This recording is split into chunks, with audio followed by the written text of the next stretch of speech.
Welcome back to Today Assets Report, the channel that cuts through the noise and gives you the real story behind the numbers that actually matter. If you are watching this right now, stop whatever you are doing, because what Brad Garlinghouse just announced on Fox News is the kind of statement that does not come around every single day. This is not clickbait. This is not some anonymous post from a random account trying to hype up a position at 2 in the morning. This is the CEO of Ripple sitting on national television dropping a number so massive that most people heard it and still did not fully understand what it means for XRP and the entire crypto space. $13 trillion. That is the actual payment volume that moved through a platform Ripple now owns. And here is the part that should make every single person watching this video sit up straight in their chair right now. 0% of that touched crypto rails. Not one single dollar. Brad Garlinghouse said it himself on camera on Fox News for the entire financial world to hear loud and clear. So stay right here with us today, because we are going to break this down piece by piece. And by the time this video is done, you are going to understand exactly why 2026 is already shaping up to be the most consequential year in XRP history. Voice. Let us start with the Ripple Treasury story, because honestly, everything else happening this week revolves around it completely. Back in October of 2025, Ripple acquired a company formerly known as G Treasury, paid around $1 billion for it, rebranded it, and it became what we now call Ripple Treasury. A lot of people heard that acquisition news and simply moved on. Another corporate purchase, another press release, nothing exciting to see here. But here's the number those people completely missed. That platform processed $13 trillion in payments in 2025 alone. We are not talking about some small startup handling a few million transactions between local businesses. We are talking about Fortune 500 companies, massive enterprises, and institutional treasury operations running enormous sums of money through this system on a daily basis. The infrastructure is real, the clients are real, and the volume is absolutely undeniable by anyone looking at the data honestly. Ripple did not just buy a company with this acquisition. They bought a direct seat at the table where the biggest financial players in the entire world are already sitting comfortably, and they did it quietly while most of the retail market was looking somewhere else entirely. Voice.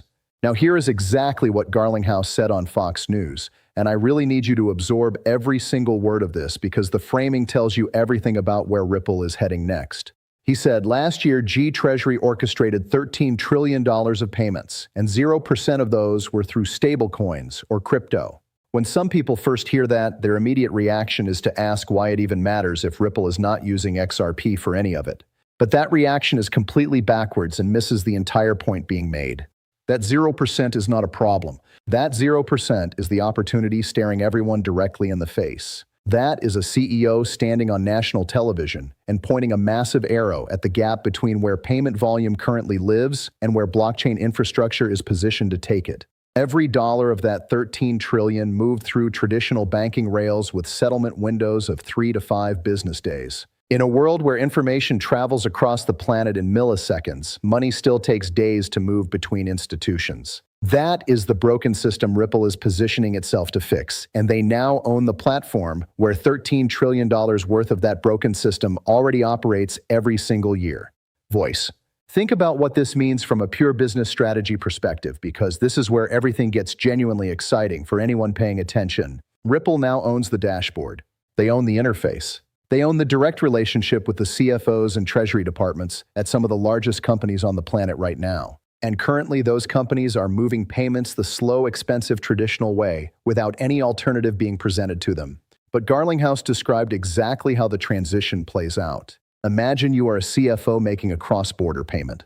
You open the Ripple Treasury dashboard and you see two clear options sitting right next to each other. Option 1, send it through the traditional rail, 3 to 5 days, costs this much. Option 2, use XRP or RLUSD, settle in under 3 seconds, save significantly on fees. You do not need to believe in crypto to choose option 2. You just need basic math skills and a responsibility to your company's bottom line. Ripple owns the platform where that choice gets presented every single day to some of the biggest enterprises in the world. That is an extraordinarily powerful position to be sitting in right now. Voice. There is another piece of this story that is being seriously underreported, and it involves the DTCC. If you are unfamiliar, the Depository Trust and Clearing Corporation is one of the most important financial market infrastructure bodies in the entire United States, responsible for processing and settling the majority of American securities transactions daily. When something gets listed under the DTCC, it is not a minor footnote you scroll past. It is a signal that institutional infrastructure is taking something seriously at the absolute highest level possible. Reports are indicating that Ripple Treasury and Ripple Prime have developed a netting solution now listed under the DTCC, positioned to reduce foreign exchange fees and cross-border payment costs by as much as 60%. If that figure holds up as more real-world data comes in, and it is absolutely worth tracking closely, that is the kind of efficiency argument that gets treasury departments at the world's largest institutions to immediately start running pilots. They do not need to love crypto or understand blockchain deeply. They just need the numbers to make sense for their business, and 60% cost reduction makes sense for every business on Earth. Voice. Now let us look at what the institutional investment data is telling us, because it adds another important layer to everything we are seeing. ETF clients have recently added approximately $3.89 million in XRP exposure, bringing total ETF-held net assets in XRP to around $1.43 billion. And I want to be very precise about what this actually represents. This is not everyday retail investors buying XRP through a mobile app. This is institutional allocators, firms with compliance departments, dedicated risk managers, and serious fiduciary obligations using regulated ETF structures to gain exposure to XRP as a recognized and legitimate asset class.